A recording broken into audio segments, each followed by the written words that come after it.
Hello everyone and welcome to Stan the Wine Man TV. I'm your host, Stan Rattan, and this is the Blue Collar Wine Show where I try to help you spend your wine dollars wisely. Washington Wine Month continues. I'm continuing to review Washington wines. You know, I have to say I was a little disappointed in the blend that I did in the last episode. I expected a little bit better than that. Oh well, you can't have them all, right? I mean, it was, you know, 30, 25 bucks, and they weren't like, you know, for that kind of money, I know, you know, I want a little bit more. We're going to do whites today. We're going to do some whites. We're going to show some white love. And interesting, we're going to do a Riesling done by a producer out of California that uses Washington fruit. And we see more and more people down in Cali looking to Washington. They understand the value of the fruit up here, the value of the land, and some of the wines that are coming out of Washington are phenomenal. Gallo came up here, bought Columbia Winery, and totally revamped the package there. I love the new label. I'm not so sure, you know, they kind of bumped up the price a little bit. Columbia was known for being a little less expensive wines, and I don't know. We'll see how that goes. Anyway. So we're going to taste two Chardonnay and a Riesling. Just a little fact about Washington State, probably some of the best Riesling in the world comes out of Washington State. We all know, you know, German Riesling is awesome. That's sacred ground, sacred ground. But some fantastic Rieslings come out of Washington State. Now Chardonnay, on the other hand, I've hit and miss on the Chard side. I think they have improved vastly over the last 10 years. And now we have some excellent Chards. I know in one of my past episodes I did the Ashen Chardonnay. It was on the expensive side, but let me tell you, it gave Rombauer a run for its money. So let's get started. Savage Grace 2012 Chardonnay, Celilo Vineyard, a very famous vineyard for Chardonnay out of the Columbia Gorge appellation. We talked about that's one of the newer appellations of Washington State. I like to see them put that on there. They put the vineyard and the appellation. And this is the label.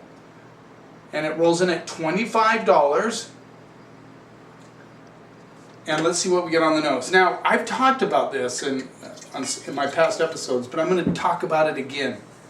Should I review wines, white wines, at room temperature? How many of you drink your white wines at room temperature? One hand out of 100, maybe one hand out of 1,000. You know, I just understand that people do not do that, and I reviewed a white wine, a Chardonnay, on my episode at room temperature, and it wasn't that good, but when I put just a little chill, got it up to, you know, 50 degrees, 45 to 50 degrees, it improved vastly. And I talked to a winemaker about that. I said, do you actually make your wines when you're making those wines and you're thinking about the combination and what you're looking for? Do you think about them in the term of being chilled a little bit? And he said, yeah, of course. You know, you know that they're going to chill the wines. On a hot summer day, you don't get out on your deck and drink a warm bottle of Sauvignon. I'm sorry. So when I review my wines, I put a little bit of a chill. I don't go in the fridge and knock it way down. But I want to review those wines the way that you guys out there, you guys and girls out there, are going to get it yourself. Makes perfect sense. On my blogs, when I'm writing about wine, particular white wine, they have a little bit of a chill to them. So this has kind of a buttery nose. I get a little bit of a golden color off of it. Get my notepad out here. Cold Creek Vineyard is also another, well, excuse me, I'm taking that back. I learned something about Cold Creek. But anyway, that's another area where a lot of good Chardonnays come out of, the Cold Creek area. Yeah, I get a little butterscotch, a little pear, just a hint of ripe apple.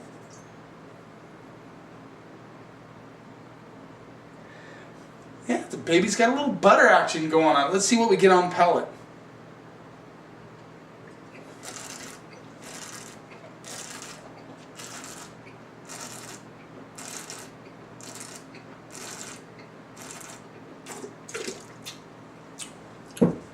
Nice balance on this Chardonnay. It's got a nice little lemony backdrop to the pears and apples that come through on the palate. There's oak there, but it's not a huge part of the flavor profile.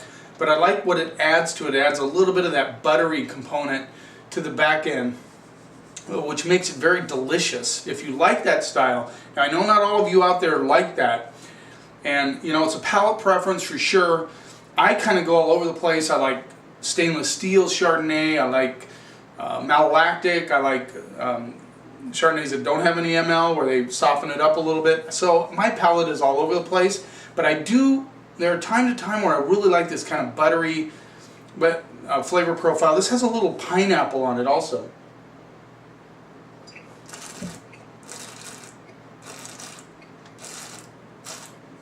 Yeah, definitely pineapple, butterscotchy, but not over the top. Good freshness on this one. I like it a lot. I'm going A-. Good job, 25 bucks. Let's move on to the next one. Yeah, that's Savage Grace. Nice stuff. Nice stuff. 2012, the Expedition Chardonnay. Oh no, this is Pinot Gris. Excuse me, I have a Pinot Gris, a Chard. How come I thought this was a Chardonnay? Whoops. Anyway, doesn't matter. Doesn't matter. The Expedition, Canoe Ridge Vineyard, Pinot Gris, 2012, Horse Heaven Hills. Another appellation that's very popular in the state of Washington. First guy I think of is Mike Andrews from Coyote Canyon Cellars. This rolls in at $16. Canoe Ridge is an iconic winery in Washington State. They've been around a long time. And let's see what we get on this one. God, for some reason I thought that was a Chardonnay. Guess I should read the label a little closer. Alright, let's see what we get on the nose.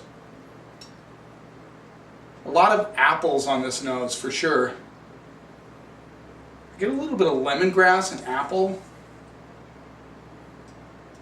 Just a slight touch of pear on the back end. A little bit of honey. A little honeysuckle honey coming through on this one. And some peaches. I'm getting some peaches in there, baby. Now, as you know, well, this is Pinot Gris. Stylistically, I like Pinot Gris a lot. But when they start going in the Pinot Grigio direction, like Italian, I'm not a huge fan of Pinot Grigio. I've made that clear. I do like some Pinot Grigios. I think they're very simple, refreshing wines. I understand why people like them. You know, they don't have to think about it. Just buy that Pinot Grigio, drink it down, no problem. Throw a little Sprite in there, you know, whatever. Yeah, you get the idea. I gotta get off that soapbox. But I can't say I never drink them. I do like, occasionally I'll drink a Pinot Grigio. Pinot Gris, if it's done in the style of an Oregon Pinot Gris, I really like it. It has a little bit more going on. Let's see what we get on the palate.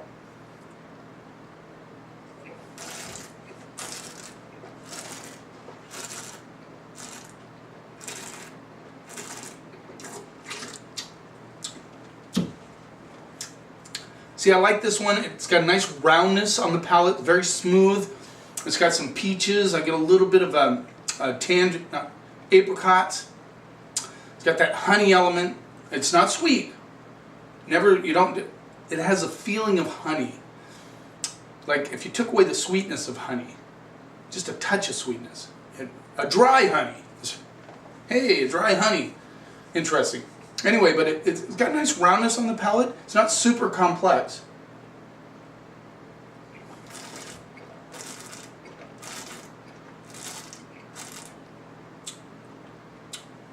Nice kind of pear apple blend coming through. Little, I wouldn't call it fruit forward, but it's got a nice fruit profile to it. It's not bone dry, but it's not fruit forward. Nice effort by Canoe Ridge on their Pinot Gris. $16, you know, that's a nice play. I'm going to go A- on this one too, B+. More kind of the B+, A- side. Really like this Pinot Gris. I think they did a good job.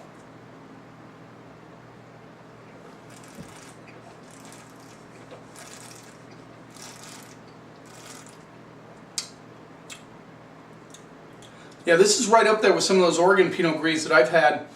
you know, in the $18 to $20 range. I'm going to go B+. I think A- might be a little generous, but getting close to the A- side, guys. Getting close.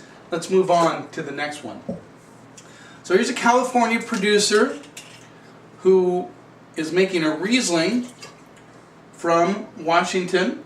This is 2010. A little old for Riesling.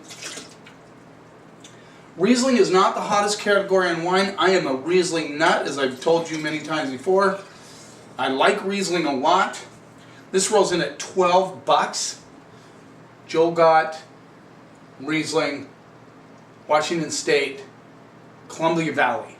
Okay? 2010.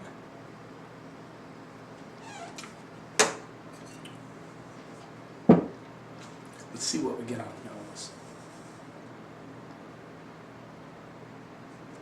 I love this. I love it when I get rubber beach ball, petroleum on the nose, and this one has it in spades.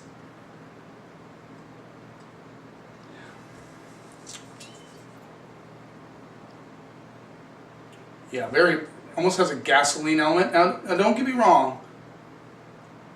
That's a good thing in Riesling. I know it sounds weird, but it is. You don't necessarily get that on the palate as much as you get on the nose. Definitely like a lemon pledge thing going on. Excuse me.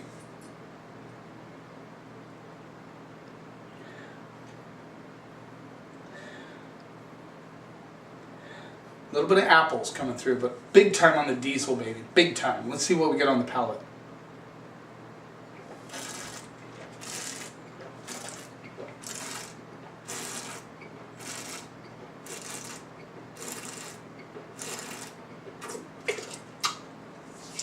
First off, I want to mention very good acid. Very key element to an excellent Riesling is good acid. It's not super cutting, but it's there. It's very fresh on the palate. The petrol comes through big time. I get the diesel on the palate. And not diesel in a bad way. You'll get it when you try a Riesling. Just think of that. It's a good thing in a Riesling. I like that. There's lemon, apples, pears on this one.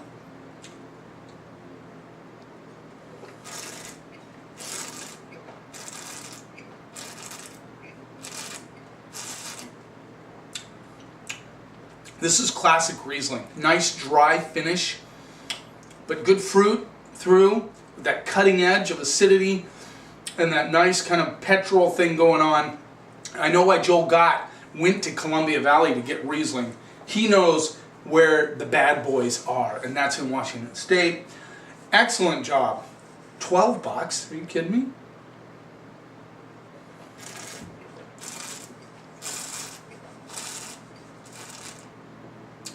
Nice on the mid palate, good fruit on the mid palate with that nice dry cutting, fresh finish.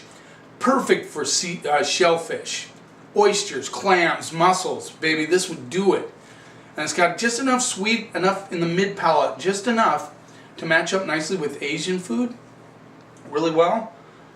Not super sweet, don't get me wrong. Well done. I'm going AA+ on this one. I am. I'm kind of excited about this. It's a well-made Riesling. Now, this is a price it was offered to me at $12. I don't know if that's his everyday running price. It's a 2010, and it's drinking this well as a 10. Seek it out. Joel Gott, Riesling. Hey, thanks for watching. Episode 102. We're heading for the 200 mark. Subscribe. If you're watching these videos, please subscribe. That way you'll know when I come out with my next video. Cheers. And here's to keeping the snob out of wine.